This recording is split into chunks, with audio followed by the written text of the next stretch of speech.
கூலி திரைப்படத்துல super star ரஜினிகாந்தும் சத்யராஜும் இணைந்து நடித்திருப்பது பலருக்கு ஆச்சரியத்தை கொடுத்திருந்தாலும் இரண்டு பேருக்கு என்னதான் பிரச்சனை அப்படிங்கிற ஒரு கேள்வியும் உருவாயிருக்குது.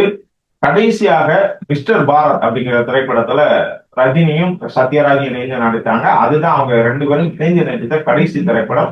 அந்த படத்தோட 7 திரைப்படங்களை இரண்டு பேரும் நடிச்சாங்க. அந்த எல்லா 7 திரைப்படங்களையுமே சத்யராஜ் வில்லன் நடிச்சிருந்தாரு. அதன் பிறகு எந்த திரைப்படமே இரண்டு பேரும் சேர்ந்து நடிக்கல.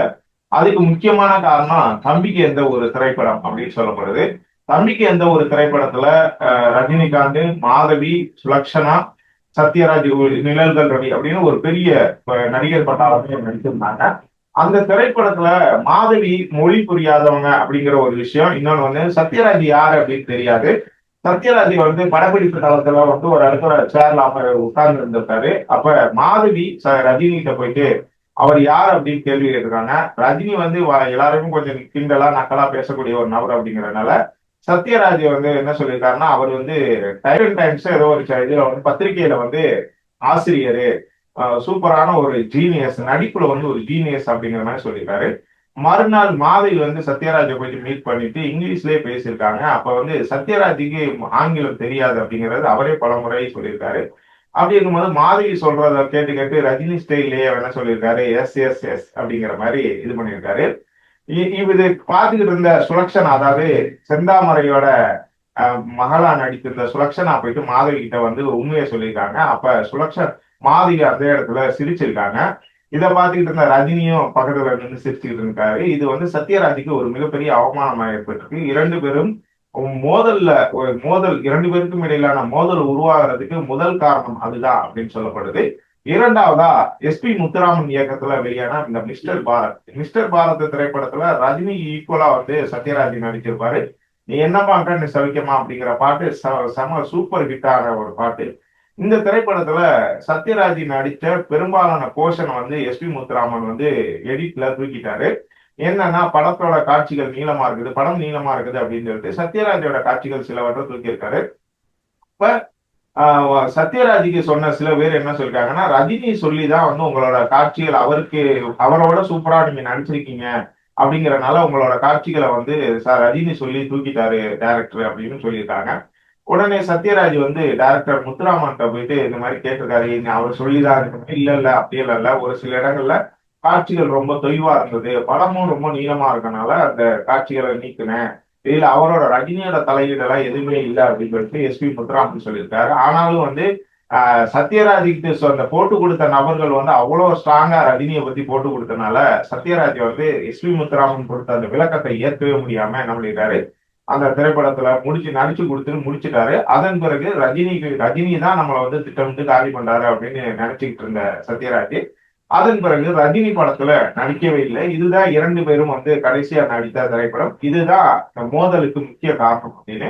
அதன் பிறகு இந்த சென்னையில காவிரி உரிமை மீட்பு போராட்டம் வள்ளுவர் கோட்டத்துல நடைபெற்றது. இந்த நிகழ்ச்சியில இந்த போராட்டத்தின் போது பேசின சத்யராஜ் ரஜினிய கடுமையா நேரடியா தாக்குனாரு. என்ன அப்படின்னா, சில பேர் தமிழ் உணர்வு அப்படின்னு சொல்லிட்டு இந்த மேடைக்கு வந்திருக்காங்க. ஆனா அவங்களுக்கு உண்மையிலே இருக்கிறது கர்நாடக உணர்வு தான்.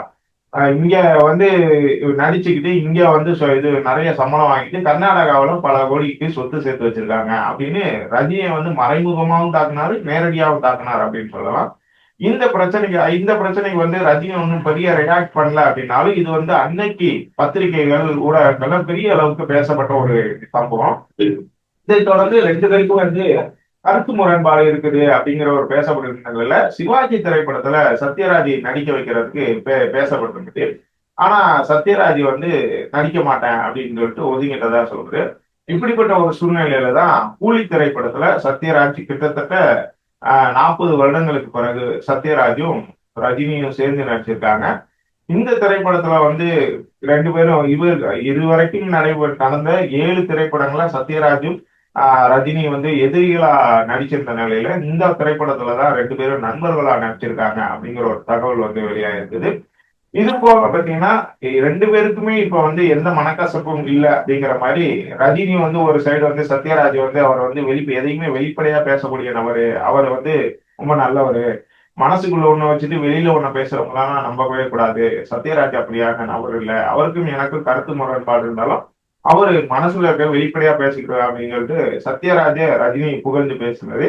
இன்னொன்னு பாத்தீங்கன்னா சத்யராஜ் இந்த பக்கம் ரஜினியும் புகழ்ந்து பேசியிருக்காரு. அதாவது ஒரு மனுஷன் வந்து நின்னா ஸ்டைலா இருக்கும், நடந்தா ஸ்டைலா இருக்கா, நான் தூங்குற போதும் ஒரு மனுஷன் ஸ்டைலா இருக்க முடியுமா? ஆனா அந்த இதை வந்து நான் ரஜினியை தான் பார்த்தேன்.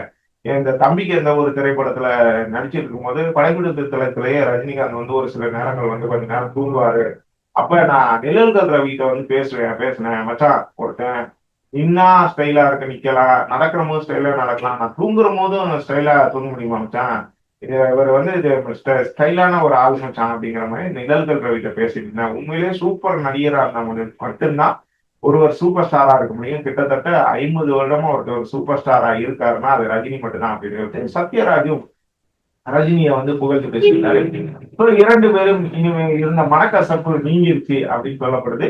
இதன் தொடர்ச்சியா வந்து இன்னும் வரக்கூடிய படங்கள்ல சத்யராஜ் ரஜினியும் சேர்ந்து நடிப்பாங்க அப்படின்னு சொல்லப்படுது. இந்த விவகாரத்துல நீங்க என்ன நினைக்கிறீங்க? கமெண்ட்ல சொல்லுங்க.